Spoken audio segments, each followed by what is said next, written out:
తెలంగాణలో నిరుద్యోగ భృతి, జాబ్ క్యాలెండర్ అన్నీ కూడా బోగస్. బారాస సీనియర్ నేత హరీష్ రావు అయితే ఈ విధంగా ప్రకటన అయితే చేశారు. నిరుద్యోగులతో కలిసి మాట్లాడుతున్న హరీష్ రావు అనమాట.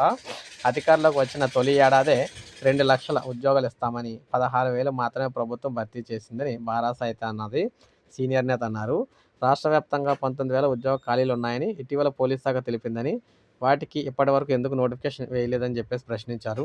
నిరుద్యోగ భృతి, ఆడపిల్లలకు స్కూటీలు, జాబ్ క్యాలెండర్ ఇవన్నీ బోగస్గా మారాయన్నారు. సో మొత్తంగా నిరుద్యోగులతో మాట్లాడి ఉద్యోగ ప్రకటనపై ఆరా తీశారనమాట. అనంతరం వారితో కలిసి మీడియా సమావేశంలో మాట్లాడారు. అధికారంలోకి వచ్చిన నాటి నుంచి మెగా డిఎస్సి వేస్తామని ఊరిస్తున్నారని, ఇప్పటి వరకు ఒక ఉద్యోగం కూడా భర్తీ చేయలేదన్నారు. మెగా డిఎస్సి దగా డిఎస్సిగా మారిందన్నారు. రాష్ట్ర వ్యాప్తంగా 30,000 ఉపాధ్యాయ ఉద్యోగాలు ఖాళీ ఉన్నాయని ప్రభుత్వం చెప్తుంది. మరి డిఎస్సి ఎందుకు వేయడం లేదని, విద్యా కమిషన్ నివేదికను ఎందుకు బహిర్గతం చేయడం లేదని చెప్పేసి అన్నారు. సో భారత సహాయంలో 1.6 లక్షల ఉద్యోగాలు భర్తీ చేశారని గుర్తు చేశారు.